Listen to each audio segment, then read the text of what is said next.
For decades, every conversation about the Middle East seemed to circle back to one issue: the Palestinian cause. Wars, uprisings, and peace talks were always the headline story. But that might soon look like small potatoes, because something much bigger is underway. The region is being reshaped, not just by rockets and politics, but by railways, ports, and trade corridors worth billions. These projects are not just about moving goods, they're about moving power. They will decide who controls the arteries of global trade in the 21st century. When you look at the new transport corridors crisscrossing Eurasia, you see how the Palestinian question may soon be overshadowed. Not erased, not irrelevant, but way down the priority and less central. Akin to arguing over a parking spot while skyscrapers are being built all around you. Since ancient times, the Middle East has been the bridge between East and West. From the Silk Road caravans to the Suez Canal, it has always been the world's crossroads. Today, it still is. Only now the competition is fiercer. Not fought with tanks and planes, but with shipping containers, pipelines, and trade deals. So let's take a look at the new corridors and the race that could redraw the map of global power. There's a saying that every great story has a sequel. And for the Silk Road, that sequel is being written right now. And nowhere is it clearer than when we look at the new web of trade corridors rising across Eurasia. The new trade corridors, a global race for routes.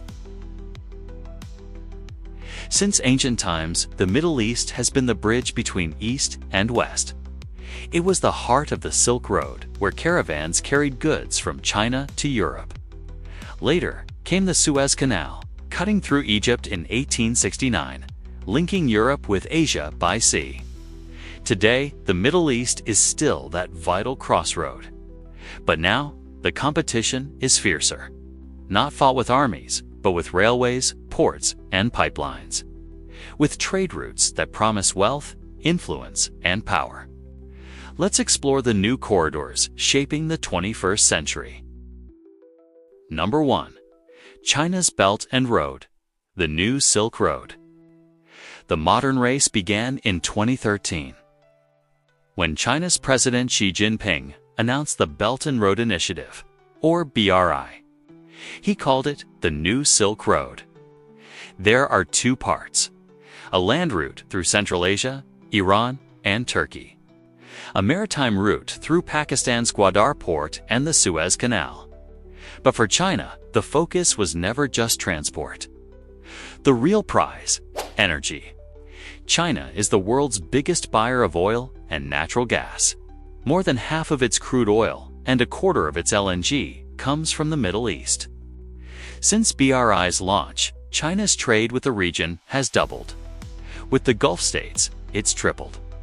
China is now the top trading partner for Saudi Arabia and the UAE. Washington sees this with growing unease. The US still anchors security in the region, but China's growing ties with wealthy Gulf monarchies could tilt the balance. Number 2. India-Middle East-Europe Corridor, IMEC. In 2023, a rival project appeared: the India-Middle East-Europe Corridor, or ME. Announced at the G20 in New Delhi, it's backed by the US, the EU, India, Saudi Arabia, and others. Here's how it works.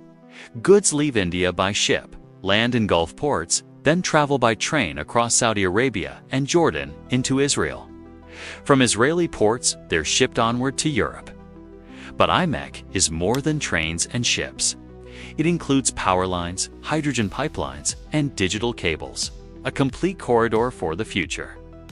Supporters say IMEC could cut transport times by 40% and costs by 25%. But there are challenges. The route still relies on the Strait of Hormuz, a choke point watched closely by Iran. Political instability, including the war in Gaza, has already stalled planning. For the US, IMEC is a way to counter China's BRI and even bring Saudi Arabia closer to Israel through normalization deals. For India, It's about competing with Beijing and securing ties to Gulf oil and gas. For Europe, it's a way to reconnect with the global south after losing access to Russia. On paper, it's perfect. In reality, its future is uncertain. Number 3. Turkey's Middle Corridor. Turkey refuses to be left out. President Erdogan has made it clear, there is no corridor without Turkey. Turkey's flagship project is the Middle Corridor, a route across Central Asia, the Caspian Sea, and Turkey into Europe. It actually predates China's Belt and Road Initiative, as far back as 1998. Turkey, Azerbaijan, Kazakhstan, Uzbekistan, and Georgia signed deals to link their energy exports westward. Since then, pipelines like Baku, Tbilisi, Seyhan, and Erzurum have carried oil and gas to Turkey and Europe. Today, the Middle Corridor has grown to include rail links, new Caspian ports, and free trade zones. It is the shortest land route from China to Europe. But multiple transfers between ships, trains, mismatched rail gauges, and missing links make it slower and more expensive than Russia's northern route. That is, until Russia invaded Ukraine. Suddenly, the northern corridor through Russia was hit with sanctions. Beijing, Brussels, and Ankara all began looking harder at Turkey's Middle Corridor. For Turkey, it's not just business. It's a chance to lead in Central Asia, unite the Turkic world, and balance relations between China, Europe, and the US. Number 4. The Development Road. Turkey and Iraq's ambitious plan. In 2024, another new project entered the race: Iraq's Development Road. The idea is bold. Build nearly 1,200 kilometers of railway and highways, which will connect Iraq's new Grand Fa port on the Gulf with Turkey. When finished, the Fa port will be the largest port in the Gulf, able to handle 90 ships at once. From there, cargo would move north through Iraq into Turkey and then Europe. Turkey, Qatar, and the UAE are backing the project.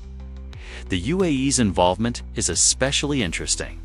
On one hand, it supports IMEC, which competes with this corridor. On the other, it sees economic opportunity here and a way to reduce Iran's hold over Iraq. Completion is far off, set for 2050, but if built, it could redraw the region's trade map. Number 5.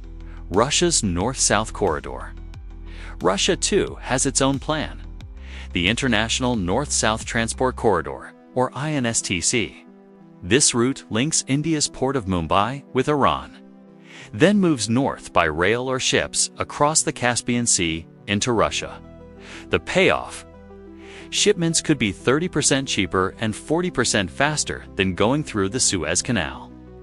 The idea dates back to 2002. But only after Western sanctions in 2022 did Russia accelerate work. Trade along the route has been growing by about 20% a year. But INSTC faces hurdles. Both Russia and Iran are under heavy sanctions. India is increasingly invested in IMEC and other projects. Without strong outside support, INSTC risks being limited to Russia, Iran, and a handful of partners. Is this an emerging multipolar world? Well, at first glance, this looks like a simple US-China rivalry. Belt and Road versus IMEC, East versus West. But that's only part of the story. The real action lies with the middle powers countries like Turkey, Saudi Arabia, the UAE, India, and Iraq. These states are not picking one side. They're playing all sides, keeping their options open and maximizing their gains.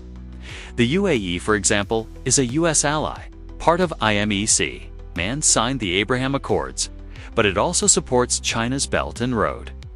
And now, it's investing in Iraq's Development Road, too. It may look contradictory, but in today's emerging multipolar world, it's strategic. To conclude, once again, the Middle East is the world's great crossroads. But instead of camel caravans or colonial shipping lanes, it's railways, pipelines, and megaports. This is not just about goods, it's about power, about who shapes the global flows of energy, trade, and technology in the 21st century. And in this race, the winners will not be the superpowers alone. The middle powers, like the Turks, India, and Emirates of the world, are proving they can shape the future too.